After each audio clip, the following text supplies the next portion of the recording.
성부와 성자와 성령의 이름으로 아멘. 하늘을 우러러. 사랑할 하느님 아버지 뜻 안에서 스승이신 예수님과 도움이신 성령님과 사랑할 성모님과 성요셉 아버지와 성미카엘 대천사와 하늘의 모든 거룩한 천사들과 성인들의 정보를 청하며 기도드립니다. 아버지, 늘 부족하고 모자란 그 모든 부분과 또 의도하지 않았으나 이 가지고 있는 좋은 속성들이 변질되어 저희의 그 인간적인 자아와 인간적 속성 또 기호와 경향과 정서와 저희 각자 자신의 인간의 선으로 인해 아버지께 수없이 많은 모욕과 역경을 드리는 이 모든 죄악을 가장 먼저 회개하고 뉘우치며 반성합니다. 사랑하는 아버지, 가련한 저희와 인류를 불쌍히 여겨주시옵소서. 그저 아버지의 진리가 안 계셨으면 어떻게 했을 뻔했나 그런 생각을 항상 많이 합니다. 정말 완벽한 진리로 가르쳐 주시지 않았다면 얼마나 인간은 비참한 존재로 살다 죽었을까. 그것을 매일같이 생각하게 됩니다. 끊임없이 포기하지 않고 기다리고 인내하시며 가르쳐 주시는 아버지의 그 모든 지고하고도 거룩한 사랑에 감사드립니다. 또한 인류가 그러한 아버지 뜻에 올바르게 반영할 수 있도록 이 강의를 통해 아버지께서 깨닫기를 원하시는 모든 영혼들의 마음과 정신 안에 빛으로 스며드시어 그들의 사고방식과 정신을 지배하는 모든 인간적인 것을 없애버리시고 오로지 거룩하신 주님의 신적인 질서라고 하는 이 진리, 빛으로 거룩한 사랑으로 모두 대한민국과 전 인류에 살아가는 영혼들, 그들 모두를 새롭게 해주시옵기를 간곡한 갈망으로 청원드립니다. 이 모든 기도 우리 주 그리스도를 통하여 비나이다. 아멘. 성부와 성자와 성령의 이름으로 아멘. 안녕하십니까. 하나님의 뜻 선교의 윤피아수녀입니다. 오늘은 부활 제6주간 토요일입니다.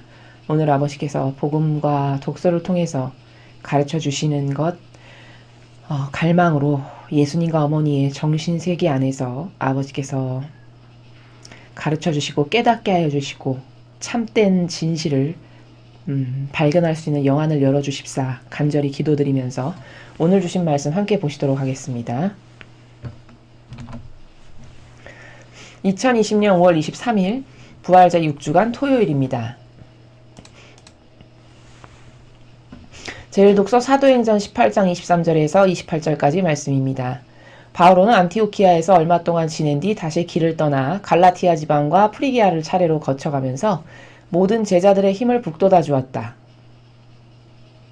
한편 아폴로라는 어떤 유다인이 에페소에 도착하였는데 그는 알렉산드리아 출신으로 달변가이며 성경에 정통한 사람이었다. 이미 주님의 길을 배워 알고 있던 그는 예수님에 관한 일들을 열정을 가지고 이야기하며 정확히 가르쳤다. 그러나 요한의 세례만 알고 있었다.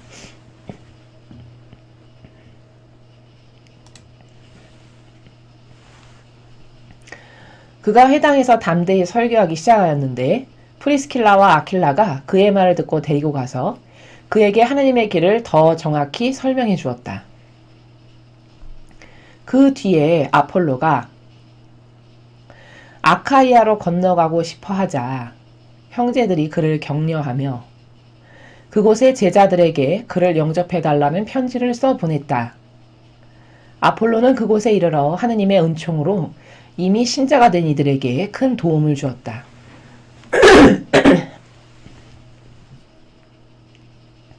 그가 성경을 바탕으로 예수님께서 메시아이심을 논증하면서 공공연히 그리고 확고히 유다인들을 논박하였기 때문이다. 주님의 말씀입니다. 하느님 감사합니다.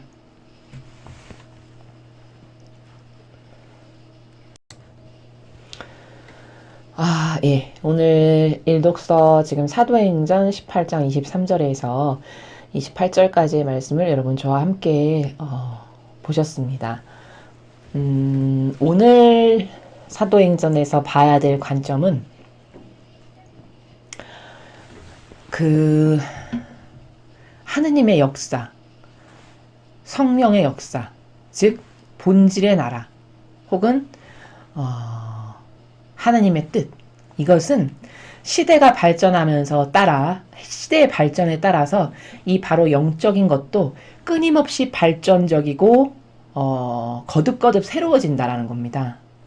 오늘 그것이 이 일독서를 통해서 우리가 봐야 될 중요한 관점의 나라인데, 여기 지금 그 아폴로라고 하는 유다인이었죠. 이 사람이 유다인 중에 이렇게 훌륭한 사람도 있었네요. 아폴로라고 하는 유다인이었는데 이 사람이 성경에 정통한 사람이었대요.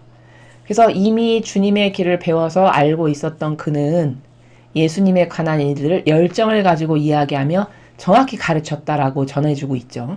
그런데 이 사람이 배운 것은 요한의 그 물로 베푸는 세례자 요한의 세례까지만 알고 있었던 거예요. 그런데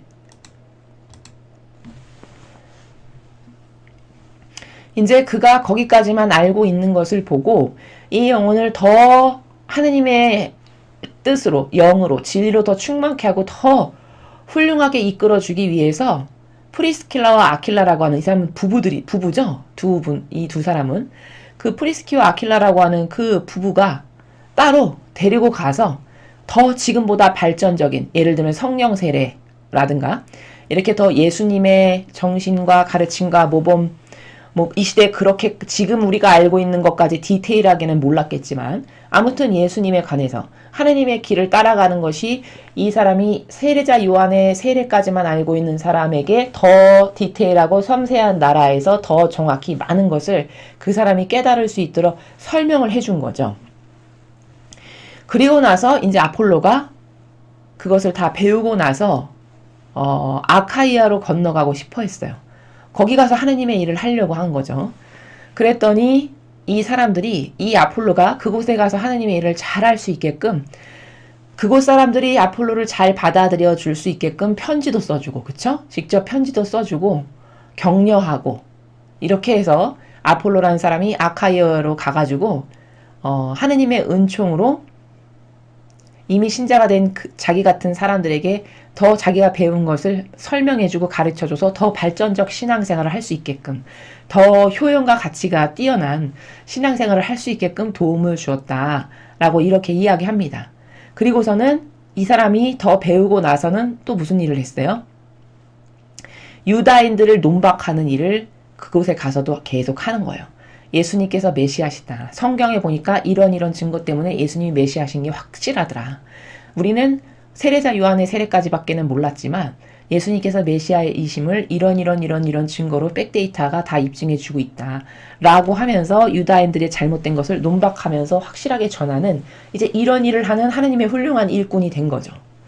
자, 오늘 우리가 이 일독서에서 보아야 할 것은 뭐냐면은 이 세상도 과학기술이 끊임없이 발전하죠. 여러분, 구석기 무슨 신석기라고 지칭되어지는 이런 시대를 지나서, 그렇게 미개했던 시대를 지나 지금은 위성 하나로 모든 것이 다, 위성 하나만 띄우면 남의 나라에 있는 그 어떤 사람이 무엇을 하고 있는지도 다 꿰뚫어서 볼 수 있는 이런 시대가 됐어요. 그렇게 과학기술이 발전할 수 있었던 것은 하느님의 뜻이 그렇게 될 수 있게끔 허락하셨기 때문인 거예요. 그럼 세상의 과학기술이 그렇게 발전한 것과 같이 하느님의 뜻 나라도, 즉 영성이라는 것도 그렇게 구약에서부터 신약, 신약에서부터 현재, 현재에서부터 마지막 성화시대 이렇게까지 계속 발전을 하고 있다는 겁니다. 그럼 하느님의 일꾼이면 무엇을 해야 되는 책무가 있는 거죠?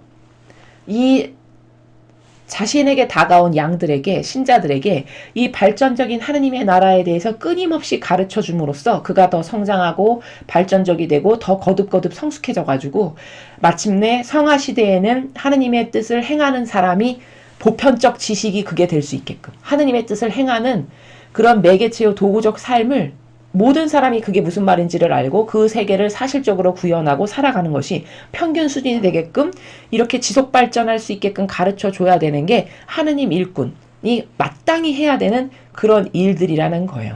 오늘 이 아폴로라는 사람도 자기가 여기까지만 알고 있었는데 더 디테일한 나라를 알고 있는 사람들의 도움을 받아들이죠. 그리고서는 자기가 더 많은 것을 깨닫게 되고서는 또 선한 영향력을 끼치기를 다른 곳에 가가지고 아직 잘 알지 못하는, 깨닫지 못하는 유다인들을 정확하게 논박하면서 예수님이 왜 메시아이신지를 조목조목 성경의 진리의 근거에서 입각해서 밝혀주는 이 하나님의 일을 지금 훌륭하게 하고 있죠. 자, 그런데 여러분, 로마 가톨릭이 2000년 성경을 똑바로 가르치나요? 여러분은 어떻게 생각하세요? 저는 2000년 전의 성경도 똑바로 가르치지 않는다라고 생각해요. 그럼 2000년 전의 성경도 똑바로 가르치지 못하는 로마 가톨릭이 이 시대에 아버지께서 주시는 말씀이 있거든요. 여러분 잘 생각해 보세요. 마치 로마 가톨릭은 성경이 다고 그것 이후에는 아무것도 없는 것처럼 이야기해요. 그런데 그러면 잘 생각해 보세요. 하늘나라는 그럼 성경까지의 시대만 있었고 그 이후의 시대는 아버지의 뜻이 못 다스리시는 시대예요? 그러니까 아버지의 뜻이 영향력을 못 끼치시는 폐업한 상태인가요? 그게 아니겠죠. 끊임없이 말씀이 주어지고 있어요. 그것이 전 세계 각각 곳곳에서 효용과 가치로서 필요한 곳에 필요한 분이 나타나셔서 예수님이실 수도 있고 성모님이실 수도 있고 혹은 아버지가 지정하신 성인 성녀일 수도 있고 이렇게 말씀을 지속적으로 지금도 계속 주시고 있는 게 하늘나라예요. 그럼 이 시대에 주시는 이 말씀을 못 가르치면 과거 2000년 전 거라도 똑바로 잘 가르쳐야 되겠죠.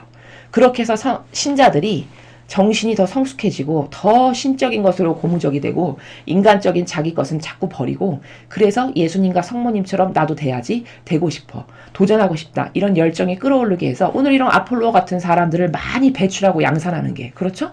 이렇게 아폴로 같이 열정으로 끌어넘치는 사람들을 더 많이 키워줘서 그들이 더 고도화되고 더 체계화되고 더 섬세해지고 더 디테일해지고 그래서 예수님과 어머니와 통교를 직접적으로 잘할 수 있고 그래서 자신이 배운 걸 또 다른 사람에게 가서 선한 영향력을 끼쳐서 또 자기와 같은 사람을 만들고 이렇게 퍼뜨려 나가야 되는 게 하나님의 뜻이라는 거예요. 오늘 일독서의 사도행전은 지금 그거를 하고 있잖아요. 그렇죠? 근데 이 교회는 그거를 하냐는 거죠. 여러분 2000년 전의 성경도 똑바로 못 가르쳐서 이 성경의 다니엘서나 혹은 가장 중요한 다니엘서나 요한계시록에 나와 있는 말이 무슨 말인지도 모릅니다. 대부분의 로마 가톨릭의 신자들이. 그게 정확히 신적인 무슨 의미인지도 몰라요. 그럼 이건 뭘까? 2000년 전의 것도 안 가르친다는 거예요. 지금 것을 가르치기는커녕. 그리고 어떤 마귀 짓을 하냐? 지금 전 세계에서 발현하셔서 주시는 말씀은 또 저게 진짜인지 가짜인지 살펴봐야 되니까 검증을 해야 된다는 거예요. 그러면서 수십 년이 지나서 그 말씀 쓸모도 없고 다 끝나면 그때서야 이제 서서히 인준을 내는 것처럼 해가지고 그때서야 사람들이 읽을 수 있게끔. 이렇게 하는 게 로마 가톨릭의 마귀적인 행태다 이거예요. 여러분 어떤 말씀은 굉장히 급박한 것도 있겠죠. 지금 당장 전해지지 않으면 안 되는. 성모님이 그걸 말씀하셨어요.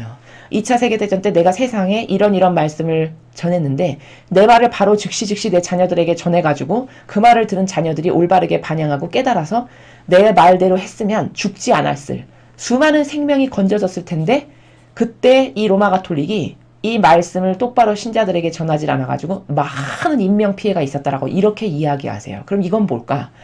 주어진 말씀조차도 똑바로 전하지 않는 이런 직무이기 때문에 살 수 있는 영혼조차도 죽을 수밖에 없는 이런 비참한 현실을 만들어가고 있는 게 누구냐? 크게 하느님의 일꾼이라고 자부하는 로마 가톨릭이다라는 거예요.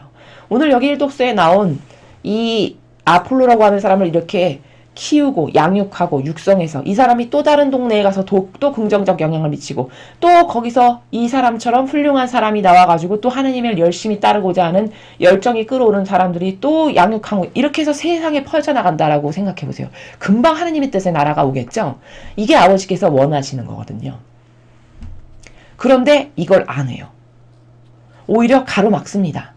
여러분 일반 신자가 굉장히 갈망이 끌어오르고 열정적으로 뭘 열심히 해서 살려고 하잖아요. 그럼 이 교회의 고위 직함을 가진 높은 권한과 직함을 가진 그 성직자들, 사제들이 좋아할까요? 여러분은 좋아할 거라고 생각하시나요? 저는 오히려 그 반대로 요즘 누가 그렇게 신앙생활을 그렇게 나대면서 해? 이런 나라에서 신자들을 대하는 것을 굉장히 많이 봤어요. 이게 다 뭘까? 아폴로 같은 사람을 키우기는커녕 싹이 올라오는 것을 밟아버리는 거죠. 이렇게 마귀적 행태를 한다라는 거예요. 여러분, 영성이라는 것은요, 하느님의 뜻이라는 것은요, 시간이 지날수록 엄청나게 발전해서 지금은 어떤 시대가 되었냐면요, 내가 예수님과 성모님으로 살 수 있는 시대가 되었어요. 이 말을 잘못 들으시면 또 오해하시기가 쉬운 게, 그럼 네가 신이란 말이야? 제 말은 그 말이 아닙니다. 네가 신으로 살아라 이 말이 아니에요. 내 모든 인성과 자아를 완전히 빼버려서 나라는 사람이 누군지 생각조차도 나지 않는 이 상태로 만들어서, 그래서 나의 내적이고 외적인 모든 가치를, 존재적 가치를 예수님과 어머니의 인성에 쏟아붓습니다. 그럼 나라는 사람은 이제 인간적이고 자아적인 나는 소멸된 거고요.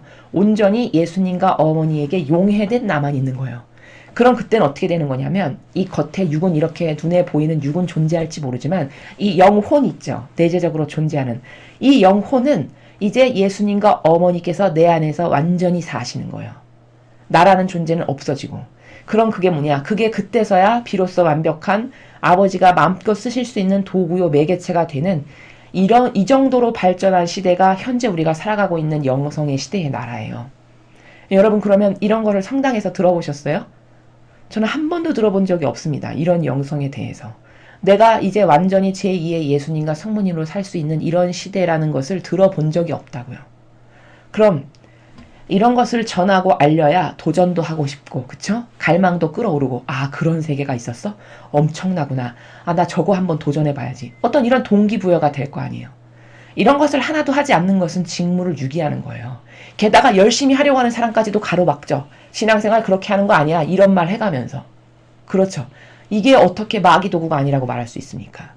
여기 바오로 사도와 심지어 바오로 사도에게 배웠던 프리스킬라와 아킬라가 사람을 키워내는 것을 보세요. 그 아폴로라는 사람이 훌륭한 싹이 있는 것이 보이니까 그 사람이 더 잘 되라고 그 사람에게 자기네가 배운 거를 따로 불러서 설명해 주죠. 그거는 이런 세계가 이런 세계가 당신이 모르는 이런 세계가 있다. 당신이 알고 있는 요 세계가 다가 아니라 그걸 더 발전시킨 세계가 이건데, 이게 바로 지금 현재 예수님께서 메시아로 오셨다라는 이런 사실이다. 이런 걸 더 가르쳐주고 있잖아요. 그렇죠? 그러니까 아폴로가 그 말을 딱 듣고 그 세계가 열려서 다른 데 가서 이제 그런 영향력을 끼치는, 이런 사람을 많이 배출해야 되는 게 이 교회의 할 일이라는 거죠. 이런 신자들을 많이 양육하고 배출해서 그들이 또 가서 긍정적 영향을 끼치고, 그럼 또 열매 맺고, 그 열매가 또 다른 데 가서 또 긍정적 영향을 미치면 또 열매 맺고, 이렇게 해서 아버지 뜻이 순식간에 퍼지게 할 수 있는 거거든요. 전 지구상에서. 오히려 이걸 못하게 가로막아요. 누가 열심히 살려고 하면은 왜 그렇게 나대냐 드세냐 이런 나라에서 대하고, 요즘에 누가 그렇게 신앙생활을 드세게 해. 이런 말로 짓누르고 짓밟아버리고. 그렇죠. 이게 예수님이 세우신 교회의 초기 공동체하고는 너무 다른 거죠. 지금은 내가 예수님과 성모님으로 살아갈 수 있는 그런 시대가 됐어요. 이제 성화의 시대가 다가오면 그때는 보편적 사람들의 정신 수준이 어떻게 될 거냐면요.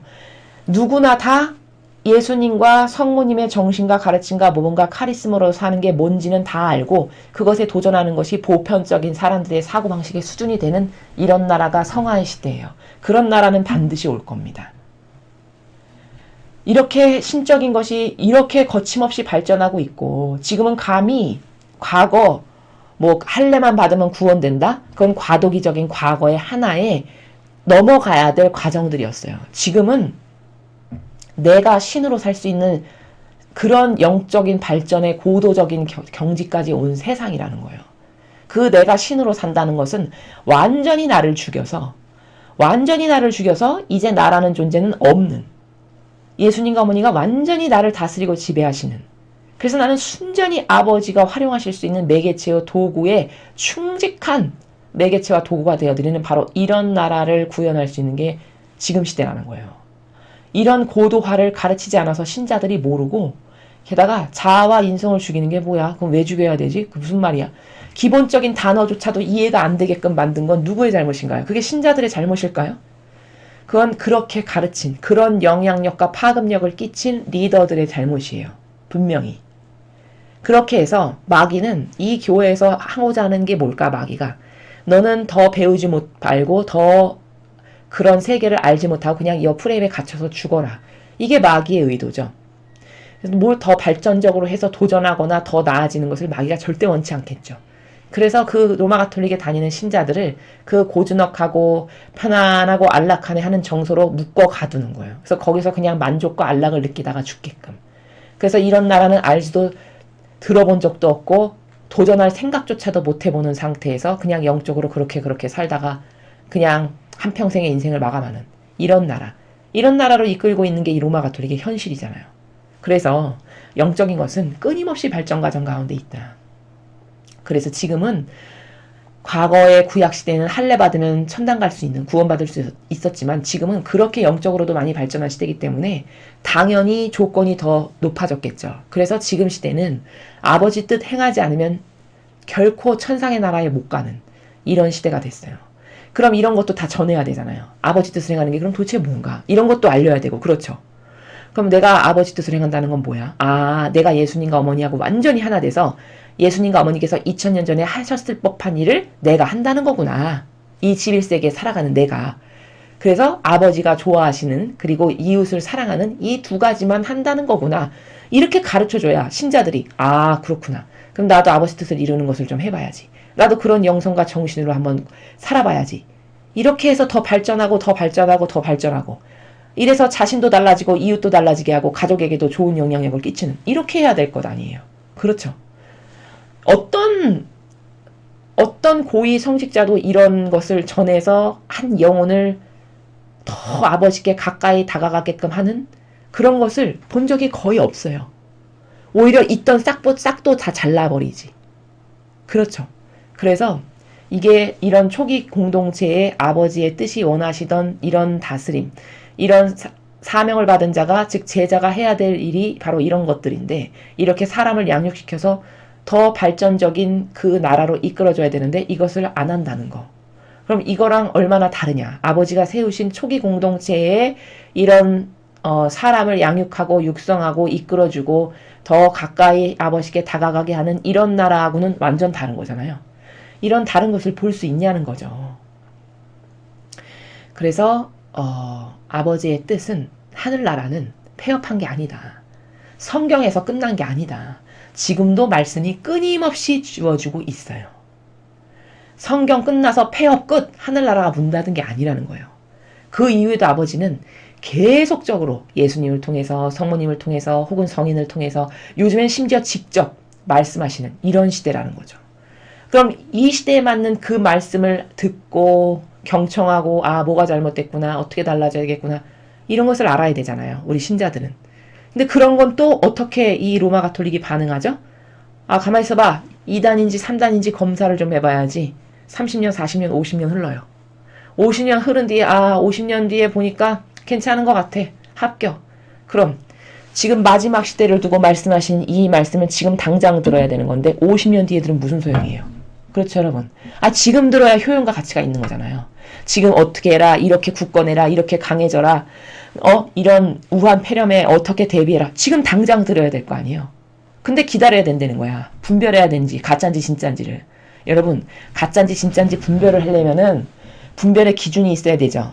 그런 분별의 기준을 성경에 나오는 이 진리 아버지의 뜻이라고 하는 그 진리를 기준으로 해서 분별을 해야 되는 게 맞잖아요. 그럼 자기네들이 진리를 따르지도 않는 집단인데 분별을 한다는 게 그게 맞습니까? 어불성설이지. 아니 분별을 하려면 기준이 있어야 되잖아요. 그럼 똑바로 된 기준을 가지고 분별을 해야 될 거 아니에요. 진짜인지 가짜인지를 하면. 그럼 자기네가 가짜로 사는데 그 가짜가 무엇을 분별한다고 하는 게 얼마나 아이러니하냐는 거죠. 얼마나 웃긴 거예요. 이런 짓을 하고 있는 거예요 지금. 그리고서는 신자들이 그거 못 듣게. 그 아버지가 주시고자 하시는 차고 넘치는 사랑의 은총 못 듣게. 그래서 그거 듣고 달라지면 안 되니까. 마귀 입장에서는. 그래서 그거 듣고 달라져가지고 신자들이 자꾸 깨어나고 똑똑해지고 더 아버지께 가까이 다가가고 이런 마귀 입장에서는 손해죠. 그렇죠? 그러니까 그거 못 듣게 하는 이 악이 이 교회 내부에서 작용한다는 거죠. 이래서 하늘나라는 성경 이후로 문 닫고 폐업한 게 아니다. 모든 인류의 역사가 발전하듯이 과학기술이며 인류의 문명이며 인간의 사고방식이며 지력이며 이런 게 다 발전하듯이 성경의 천상의 나라도 영적이라고 하는 것도 끊임없이 발전 가운데 있다. 계속 업그레이드. 지금은 하느님의 뜻이 다스리시는 시대라고 하는 이 하느님의 뜻 영성의 시대에 우리가 살아요. 그럼 그 영성의 시대에는 어떤 것을 어떤 정신으로 살아야 되는 게 기본이냐 1학년 1학기냐 내 뜻 말고 아버지 뜻으로 살아야 되는 게 기본 1학년 1학기예요. 그럼 이런 것을 전달을 해야 내 뜻으로 사는 게 왜 악인지 내 뜻으로 사는 게 왜 아버지 뜻을 가로막는 건지 이런 것을 알아야 신자들이 버리고 새로워지고 더 나아가고 이렇게 되는 거죠. 이것을 전하는 사람이 거의 없다는 거죠. 전하는 사람을 거의 보지를 못했다는 거죠. 그래서 착각하면 안 되는 게 그 로마 가톨릭의 신자분들은 이상한 고정관념을 좀 갖고 계신 것 중에 하나가 성경만 진짜 갖고 나머지는 왠지 이상한 말씀 같이 여기시는 게 있으시더라고요. 어떤 다른 이거 요즘에 주어지는 메시지인데 이렇게 누가 가지고 오면 가만있어 봐 이거 이상한 거 아니야? 이거 뭐 이단 이런 거 아니야? 이렇게 의구심부터 가지시는 나라를 가지신 분들을 많이 봤어요. 그럼 여러분 잘 생각해 보셔야 되는 거예요. 그런 정서가 로마 가톨릭에서 병든 정서라는 거예요. 저희가 말씀드리는 게. 그게 무엇에 근거해서 이게 2단인가 3단인가 그렇게 말하는 게 아니죠. 여러분. 그게 2단인가 3단인가를 말하려면은 그게 왜 2단이고 왜 잘못된 건지를 먼저 분별할 수 있는 기준이 있어야 되는데 기준 없이 말씀하시는 거잖아요. 그냥 정서상 가만히 있어봐 뭐 성경 아닌 거 이상한 거 갖고 오니까 저거 좀 이상한 거 같은데 그냥 단순히 이거잖아요. 그쵸? 이건 잘못된 사고방식이라는 거예요. 그렇게 해서 어머니가 말씀하신 것처럼 수십 년 전에도 어머니의 말씀이 다 가로막혔다라는 거죠. 지금도 마찬가지고. 그래서 끊임없는 발전 가운데 있는 이 영성의 발전에 발맞춰서 과연 양들을 인도하고 있는가. 이게 오늘 일독서를 통해서 봐야 될 중요한 관점이라는 것입니다. 자, 복음을 함께 보시겠습니다. 요한복음 16장 23절에서 28절까지의 말씀입니다. 주님, 영광 받으소서. 그때 예수님께서 제자들에게 말씀하셨다. 내가 진실로 진실로 너희에게 말한다. 너희가 내 이름으로 아버지께 청하는 것은 무엇이든지 그분께서 너희에게 주실 것이다. 지금까지 너희는 내 이름으로 아무것도 청하지 않았다. 청하여라 받을 것이다. 그리하여 너희 기쁨이 충만해질 것이다. 나는 지금까지 너희에게 이런 것들을 비유로 이야기하였다. 그러나 더 이상 너희에게 비유로 이야기하지 않고 아버지에 관하여 드러내놓고 너희에게 알려줄 때가 온다. 그 날에 너희는 내 이름으로 청할 것이다. 내가 너희를 위하여 아버지께 청하겠다는 말이 아니다. 바로 아버지께서 너희를 사랑하신다. 너희가 나를 사랑하고 또 내가 하느님에게서 나왔다는 것을 믿었기 때문이다. 나는 아버지에게서 나와 세상에 왔다가 다시 세상을 떠나 아버지께 간다. 주님의 말씀입니다. 그리스도님 찬미합니다.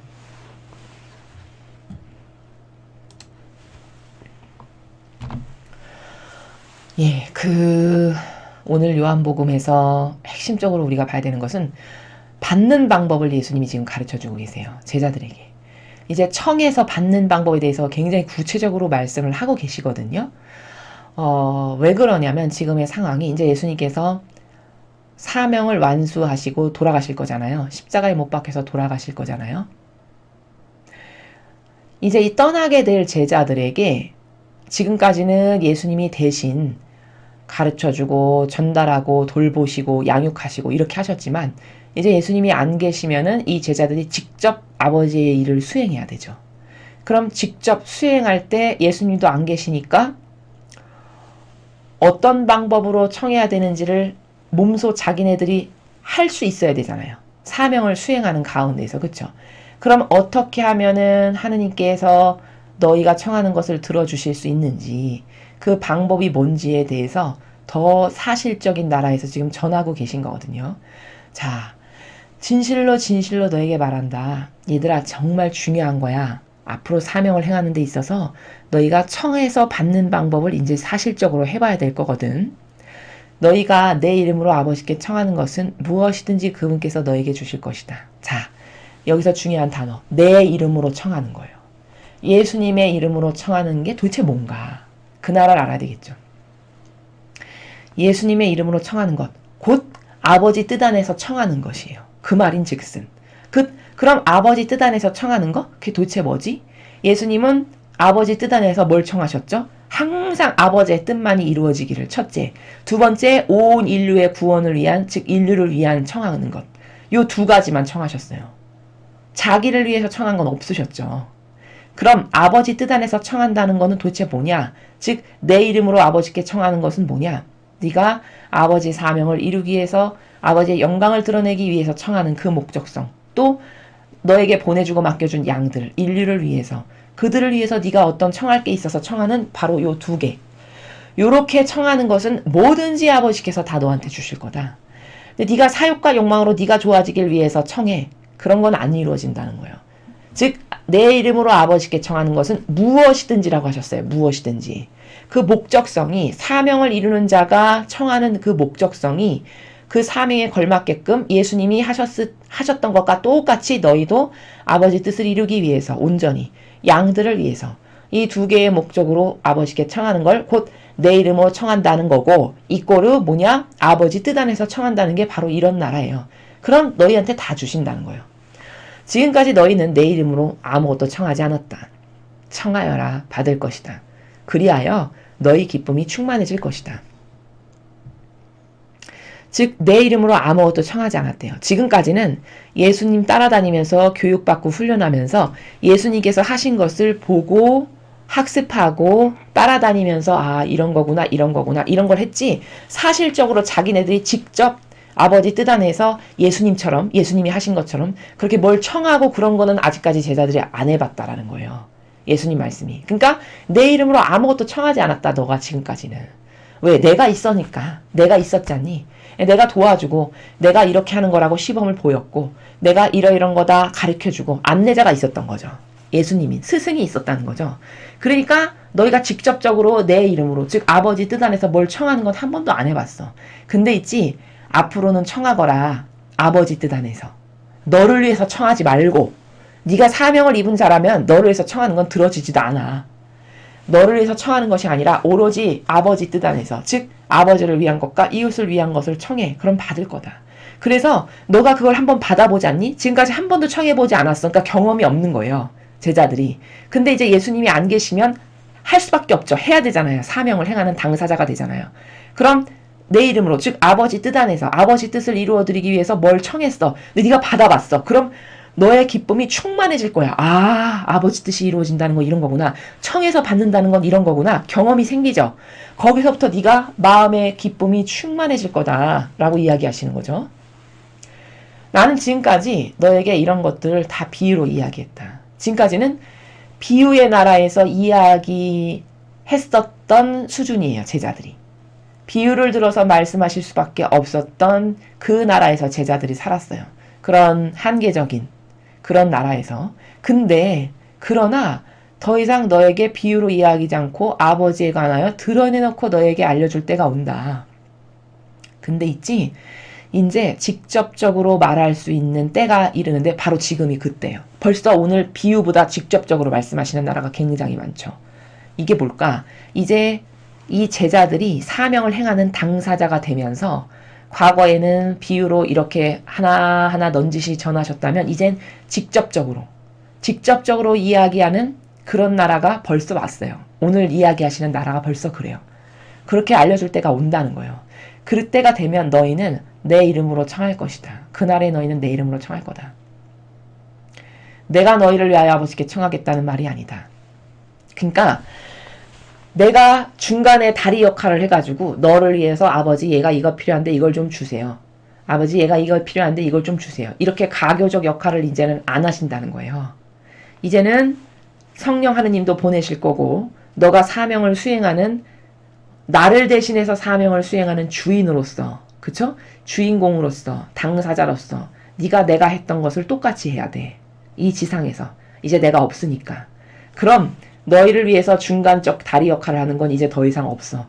네가 다 주인으로서 당사자로서 본인이 아버지의 뜻을 수행해야 되는 막중한 책임과 임무를 띈 종으로서 제자로서 다 네가 해야 될 일이야. 그러니까 그때 너는 내 이름으로 청해야 된다. 아버지 뜻 안에서 청할 것이다. 네가 그날이 오면. 그렇게 사명을 주도적으로 수행해야 되는 날이 오면 내 이름으로 네가 청해야 된다. 아버지 뜻 안에서 청해야 된다. 즉 곳간의 열쇠가 너에게 이제 주어졌어. 그 아버지의 모든 풍요가 다 네 거야. 곳간의 열쇠를 열고 네 마음껏 갖다 쓸 수 있어. 단지 하나만 주의하라고 하셨죠. 그 하나가 뭐죠? 너를 위해선 아무것도 쓰지 마. 그리고 그 이외의 모든 것은 너는 막 아버지의 풍요를 마구 갖다가 써도 돼. 이게 요건이에요. 요건. 그게 아버지 뜻 안에서 청하는 거, 또 내 이름으로 청한다는 게 바로 그런 나라라는 겁니다. 바로 아버지께서 너희를 사랑하신다. 너희가 나를 사랑하고 또 내가 하느님에게서 나왔다는 것을 믿었기 때문이다. 갑자기 이 말을 왜 하시냐? 이런 나라예요, 여러분. 이제 너가 내 이름으로 청해. 그러면 다 이루어질 거야. 네가 청하는 게. 왜 이루어지느냐? 네가 아버지가 너희들을 사랑하시니까 너가 청하는 거를 이루어 주실 거야. 또 아버지와 예수님은 한 뜻이시잖아요. 또 너희가 나를 사랑하고 내가 하느님 아버지에게서 나왔다는 것을 너희가 믿었기 때문에 그 나를 사랑하는 그 정신을 옳다라고 보시는 아버지께서 너를 사랑하시지. 왜? 아버지하고 나는 한 뜻인데 아들을 인정했으니 곧 아버지를 인정한 게 되죠? 제자들이. 그러니까 아버지가 옳다 보셔서 너희를 사랑하셔. 아버지는. 왜? 너희가 나를 사랑했으니까 그 정신이 옳다. 아버지와 나는 하나니까 곧 너희가 나를 사랑했으면 아버지를 사랑한 거야. 그러니까 아버지가 너를 사랑하셔. 그럼 너에게 너가 청하는 걸 다 들어주실 수 있지? 그러니까 네가 내 이름으로 다 청하거라. 그럼 이제 다 이루어질 거야. 이런 나라입니다. 나는 아버지에게서 나와 세상에 왔다가 다시 세상을 떠나 아버지께 간다. 사명을 수행하기 위해서, 인류를 구원하기 위한 희생의 산 제물로서 바쳐지기 위해서, 그 사명을 완수하기 위해서 나는 세상에 왔어, 얘들아. 근데 이제 십자가에 못 박혀서 죽을 거잖니. 부활해서 다시 아버지의 나라에 갈 거잖니.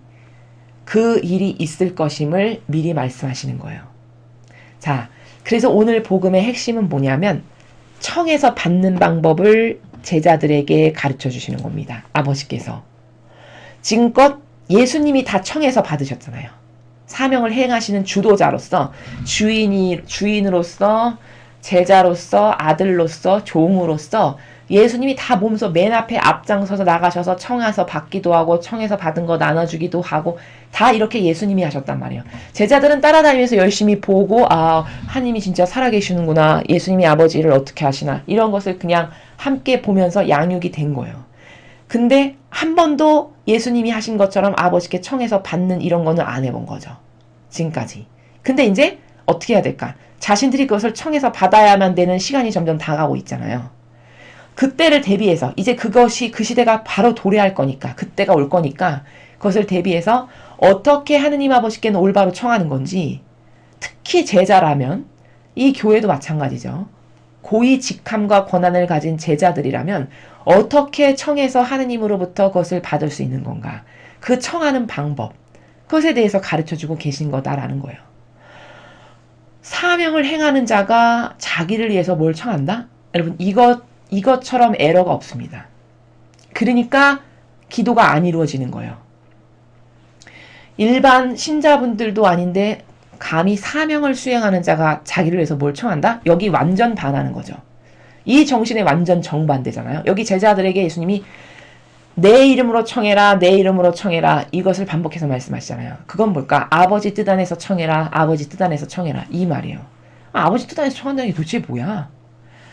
아버지께서 원하시는 그 뜻이 이루어지도록 저는 이게 필요합니다. 아버지께서 사랑하시는 자녀들에게 이러이러한 게 은총이 가야 돼서 이게 필요합니다. 아버지 뜻 안에서 청한다는 게 이런 거예요. 그럼 그건 다 이루어질 거다. 다 받을 거다. 그래서 네 기쁨이 충만해질 거다. 이것에 대해서 오늘 가르쳐 주셨다라는 것을 알 수 있습니다. 자, 그래서 오늘 일독서는 이렇게 영성과 천상의 나라라는 것, 영적인 것이라는 것은 이렇게 계속 끊임없이 발전 가운데 있다라는 거예요. 근데 이 로마 가톨릭은 발전 가운데 있는 그 영적인 세계를 신자들에게 더 많이 가르쳐서 고치화시키고 더 고무적이 되게 하고 더 열정이 끌어오르게 하고 그래서 도전하고 싶은 마음이 들게 하고 이렇게 하냐? 아니면 오히려 열정 있는 사람이 교회에 다가서 뭘 좀 열심히 해보려고 그러면 왜 이렇게 나대해? 왜 이렇게 드세? 이런 걸로 그 싹을 밟아버리고 짓밟냐? 어떤 것을 하냐는 거죠. 그리고 이 시대에 주시는 이 성경에 이게 다인가요? 아니죠. 제가 말씀드렸죠. 지속적으로 계속 발전하고 있다. 과학기술이 발전하는 것처럼. 아니 과학기술은 발전했는데 천상의 나라는 죽었습니까? 폐업했어요? 아니잖아요. 그랬을 리가 없죠. 아버지가 아직까지 다스리고 완전히 다스리지는 못하지만 아버지가 지금 그 2000년 전부터 지금까지 인류의 모든 것의 주인이신 그 아버지가 폐업을 해서 문을 닫아버리셨냐는 거죠. 아니라는 거예요. 전 세계 많은 곳에서 말씀이 주어지고 있다는 것이 바로 아버지께서 이렇게 성경의 과거에 주셨던 것처럼 지금 시대에도 분명히 깨닫게 하시고 주시는 말씀이 있으시다는 거예요. 단지 받아들이지 않는 건 로마 가톨릭이죠. 그게 뭐 분별을 해야 되네, 오래 걸리네, 진짜인지 가짜인지 좀 봐야 되겠네, 이런 각기다양한 이유로서. 그러나 여러분 그게 얼마나 악을 저지르는 건지 잘 이해하셔야 돼요. 어머니가 분명히 말씀하셨어요. 지체돼서 구하지 못한 내 자녀들. 이 안타까움에 대해서 말씀하셨다고요. 그래서 이렇게 발전 가운데 있는데 누가 하느님의 뜻 영성을 이 시대에 가르치는가? 누가 그런 영성으로 살라고 권고하고 이끌어주고 그 나라로 초대하는가? 그것을 하지 않으면 사실은 직무유기예요. 그것을 하지 않으면 자신이 마땅히 해야 될 그 중요한 의무를 안 하는 겁니다. 그리고 복음은 청하는 법을 가르쳐 주시죠. 청해서 받는 법. 어떻게 청해서 받을 수 있는 건가에 대해서 깨닫게 하세요. 제자들에게. 그 청하는 방법이 분명히 있다는 거죠. 받는 방법이. 그게 뭘까? 아버지 뜻 안에서 청하거라. 내 이름으로 청하거라. 아버지 뜻 안에서 내 이름으로 청한다는 게 뭘까요? 아버지, 그리고 불러주시고 보내주신 양들, 그들만을 위해서 아버지 곳간에 모든 권한을 다 갖다 쓰는 것, 이게 아버지 뜻 안에서 청하는 거예요. 즉 2000년 전에 예수님께서 아버지 뜻 안에서 뭘 청하셨을 때 그 나라를 가만히 보면 자신을 위해서는 아무것도 청하시지 않죠. 항상 아버지 뜻이 이루어지기를. 그리고 이 다가온 저에게 보내주신 이 양들에게 필요한 것만을 아버지 주세요. 깨닫게 하시고 이끌어 주시고 그 모든 것을 주세요. 이것만을 청하셨죠. 그게 바로 아버지 뜻 안에서 청하는 거예요. 그게 내 이름으로 청하는 나라라는 겁니다. 그래서 앞으로 그런 사명의 주인공으로서 주도적으로 밀고 나가야 될 제자들에게 그 세계가 뭔가를 깨닫게 하시고 이제 그 세계 안에서 예수님이 안 계시면 주도적으로 사명을 잘 수행해 나갈 수 있게끔 팁을 주시는 거죠. 반드시 사명을 하는데 필요한 이런 팁. 그래서 오늘 주신 이 독서와 복음을 통해서 여러분 끝없이 도전하십시오. 인생은 도전하는 것에 가치가 있다고 생각합니다. 도전해서 실패할 것을 두려워하시지 마시고요. 내가 얼마나 위대한 목표에 도전하는가에 대한 이 가치를 두는 게 그게 올바른 것이라고 생각합니다. 늘 도전하는 사람은 아름답다라고 세상도 말하죠. 그럼 그 세상에 없어질 것도 그렇게 이야기하는데 이 영적인 세계, 이 아름답고 지고하고 영원 무궁토록 불변할 이 정신세계에 도전하는 건 얼마나 아름답고 얼마나 가치로운 걸까요? 여러분이 저희 사명을 통해서 매일 들으시는 이 나라의 정신세계를 여러분의 것으로 하시는 것보다 더 부자 되는 길은 저는 없다고 생각합니다. 그래서 그 정신을 배우고 그 정신으로 먼저 내가 사는 거예요. 그래서 빛이 돼서 내 가족들과 내 주변에 있는 사람들에게도 긍정적인 영향력을 미치는 오늘 그 아폴로와 같이 그런 여러분들이 되셨으면 정말 좋겠습니다. 그런 사람들이 많아질 때 악이 힘을 못 쓰게 돼요. 이 대한민국이 이렇게 비참한 것은 진리를 이 로마 가톨릭이 가르치지 않아서예요. 엄밀히 냉정하게 말하면. 여러분, 교회에서 진리를 똑바로 가르쳤다면 병든 사고방식으로 사람들이 무엇을 선택하거나 옳다 그르다 말하지 않겠죠. 근데 아직도 대깨문이 이렇게 많고 이 공산주의 사상이 뭔지도 몰라서 이렇게 지지하는 사람이 이토록 많은 것은 진리를 가르치지 않아서 무엇이 옳고 그른지를 분별할 수 있는 눈을 상실한 거예요. 대다수의 국민들이. 만약에 교회가 진작부터 똑바로 진리를 가르쳤다라고 생각해 보세요. 그럼 어떤 게 악이고 선인지를 많은 사람들이 깨닫고 알게 되겠죠. 신자분들부터 알면 그분들이 나가서 긍정적 영향을 끼치실 거 아니에요. 주변 사람에게, 가까운 친인척에게, 직장 동료에게. 그럼 내가 성경을 배우는데 말이지 진리의 나라에서 이게 보니까 이게 퍼펙트한 거더라고. 근데 이게 보니까 이 기준에서 봤을 때 이게 막이고 이게 선이더라고. 왜냐? 이건 이렇고 이건 이래서. 이렇게 긍정적 영향력을 계속 끼친다고 해보세요. 오늘날과 같은 이런 상황이 왔을까요? 절대 이런 상황이 올 수가 없습니다. 여러분, 속이는 세력이 왜 판치죠? 속아주는 사람이 있기 때문인 거예요. 그렇죠. 아니, 정권이 3년이나 지났는데 우리 눈에는 그렇게 환히 보이는 마귀의 그 열매가 다른 사람 눈에는 안 보이잖아요. 그렇죠? 그럼 아직도 저 정권이 저렇게 건재할 수 있는 건 뭘까? 그 정권이 하는 코스프레에 속아주는 사람이 아직도 많다는 뜻이죠. 이러니까 진리를 아는 게 중요한 거예요, 여러분. 만약에 우리나라 5천만 국민이 초등학생부터 어른에 이르기까지 분별의 눈이 완전히 뚫려서 어떤 게 마귀고 어떤 게 선인지를 이 진리의 근거에서 확연하게 볼 수 있다.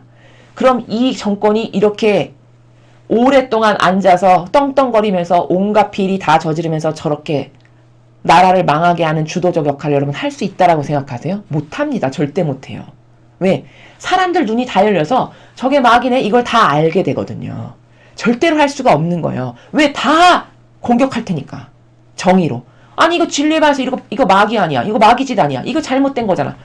유치원생부터 어르신까지 그걸 다 한다라고 생각해 보시면 속일 수 없으니까 악이 존속할 수가 없는 거예요. 그렇죠. 왜 이렇게 악이 이 시대에 기승하고 날뛰고 존속하냐? 속아주는 사람이 그렇게 많다는 거예요. 역으로 말하면. 그럼 왜 속아줄까? 진리를 모르니까 속을 수밖에 없죠. 다 자기 뜻으로 생각하잖아요. 뭘 분별할 때. 자기 뜻으로 이게 옳아, 그러, 너는 잘못됐어, 넌 맞았어. 그 맞았어, 틀렸어라고 하는 그 기준이 자기 거지. 영원 불변의 법칙인 진리에 봤을 때 넌 옳아, 틀려 이렇게 말하는 사람이 없죠. 그러니까 저렇게 속이는 세력이 이렇게 오랫동안 판쳐도 아직도 지지율이 있다라는 것이 참으로 충격적인 거예요. 그럼 이건 냉정히 말하면 누구의 잘못이냐면 진리를 똑바로 가르치지 않은 교회의 잘못이라는 거예요. 어디서 진리를 가르칩니까? 학교에서 가르쳐요? 학원에서 가르쳐요? 당연히 교회에서 가르쳐야죠. 진리를. 그럼 교회가 똑바로만 가르쳤다라고 해보죠. 10명 중에 1명이 진리를 알아요. 이를테면 국민의. 그럼 그 1명이 조금씩 파급력을 끼쳐가지고 자신이 활동하는 그 분야에서 파급력을 끼쳐가지고 옆에 여기 아폴로처럼 긍정적인 영향을 계속 끼치면 어떻게 될까요? 점점 사람들이 어떤 게 악이고 선인지를 알게 될 거 아니에요. 그럼 눈이 열리는 사람의 숫자가 많아지면 어떻게 될까요? 악이 힘을 못 쓰겠죠. 속일 수가 없으니까. 이러면 이제 승리하는 나라가 되는 거예요. 더 이상 악이 힘 못 쓰는 그런 훌륭한 나라가 되는 거거든요. 아직도 속는 사람이 그렇게 많으니까 이렇게 판칠 수가 있다라는 거예요. 역으로 말하면. 그래서 진리를 배우는 것은 새로워진다라는 것은 정말 축복받은 길이에요. 여러분. 진리를 배우는 것보다 더 재밌고 더 은총이 차고 넘치며 더 내 영혼에 귀한 것은 전 없다고 생각해요. 그 어떤 것도 필요가 없어요. 진리를 모르고 다른 어떤 세상의 대단한 학식을 억만가지를 안다 한들 아무 소용이 없습니다. 하버드 할아버지대를 나오면 뭐예요? 마귀도구 하다 죽을 텐데. 그렇죠. 진리 모르면. 그래서 진리를 배우는 게 너무 중요한 거예요. 그래서 자신의 잘못된 사고방식을 자꾸 고쳐나가야 돼요. 개조해야 됩니다. 다시 재탄생을 시켜야 돼요. 그래서 그 진리로 재탄생한 자신의 사고방식을 가지고 뭐야? 저거는 주님의 공정과 정의에 봤을 때 이렇게 다르네? 이런 것을 분별할 줄 알아야 되겠죠. 그리고 옆에 사람들에게도 자꾸 그런 걸 전하셔야 되는 거예요. 이거 내가 진리를 배워보니까 이런 관점이 이거 틀렸더라. 사랑 내가 진리를 배워보니까 남에게 친절한 건 다 마귀더라. 이렇게 영향력을 끼치면 그 이상한 짓을 하는 마귀가 빌붙여서 살 공간이 없어질 거 아니에요. 그럼 이제 나라가 좋은 세상이 오는 거다라는 거예요. 그래서 성모님이 2020년 1월 1일 날 메시지를 주셨거든요. 이 마라나타 성지에서. 근데 거기 어머니가 굉장히 의미심장한 말씀을 하셨어요. 거기 이렇게 말씀하셨거든요.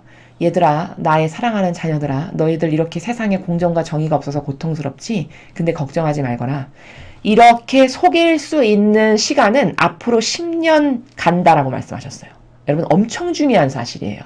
이건 성모님이 말씀하셨으니까 반드시 이루어질 거거든요. 그럼 뭘까? 지금이 2022년이니까 최소 2030년이 되면 모든 사람이 어떤 게 선과 악인지를 다 알게 된다라는 거예요. 어머니 말씀에 의하면. 그때가 되면 이제 더 이상 속아주는 사람은 없어진다는 거죠.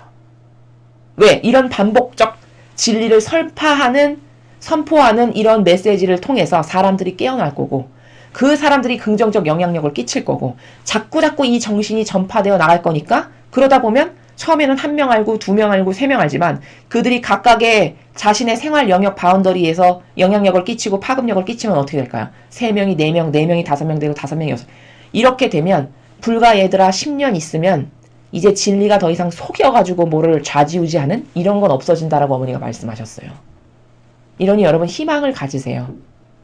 10년 너무 길어요, 수녀님. 물론 저도 그렇게 생각을 해요. 그치만 그 10년이라는 기간도 저는 어떻게 생각하냐면 만약에 우리가 배상과 이 마귀가 해놓은 이 수많은 악한 이 행실의 열매를 저희가 배상과 보석을 더 많이 하잖아요. 그럼 시간은 얼마든지 어머니가 단축시켜 주실 수도 있다라고 보는 거예요. 얼마나 배상과 보석을 하느냐에 따라서. 그렇겠죠. 아니 그렇잖아요, 여러분. 아들이 10명 있어. 근데 하나가 망나니야. 그런데 그 하나 망나니의 역할을 마지가 계모까지 2배를 해. 그럼 부모가 아무리 걔가 망나니여도 걔를 용서할 수밖에 없죠. 얘가 계모까지 2배를 하니까. 마치 이런 것과 같은 거예요. 배상과 보석이라는 건. 그래서 내가 이 악이 많은 모욕과 역경을 드리는 이 행위를 내가 엄청 많은 희생과 내가 일상생활에서 맞닥뜨리는 고통을 그 마귀를 이기는 고통으로 족족 다 봉헌을 드리면 그럼 봉헌 드리는 사람이 점점 많아지면 많아질수록 어떻게 될까요? 시간은 단축될 수밖에 없겠죠. 마귀가 빨리 패배할 테니까. 뭐 이런 유도리는 있을지 모르겠지만 아무튼 어머니가 그렇게 말씀하셨다는 거예요. 그러니까 그 말씀은 왜 굉장히 희망적인 거냐면 그럼 반드시 승리는 온다는 얘기잖아요. 그 말씀을 뒤집어서 이야기하면. 역으로 이해하면 그쵸?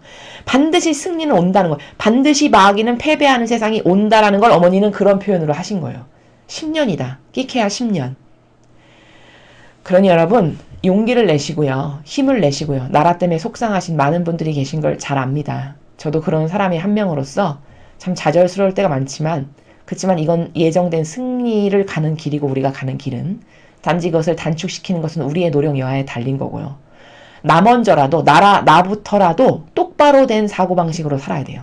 아버지가 역겨워하시지 않을 아버지가 나를 보고 도구로서 쓰시고 싶으신 마음이 드실 수 있는 올바로 된 사고방식으로 나부터 먼저 똑바로 재정비를 해서 정신을 똑바로 차려서 이 진리로 매일 무장을 해서 그렇게 나부터 똑바로 살고 그런 다음에 내 가족, 내 옆에 있는 사람, 내 직장 동료, 사회생활하는 누구누구 이런 사람들에게 조금씩 여러분이 좋은 영향력을 미치실 때 그럴 때 이 나라가 좋아지고 전 세계의 마귀 세력이 완전히 망할 수 있다는 것을 여러분이 이해하시고 인지하시고 그런 희망으로 가득하셨으면 좋겠습니다. 이상으로 2020년 5월 23일 부활제 6주간 토요일 복음 해설을 마치겠습니다. 감사합니다.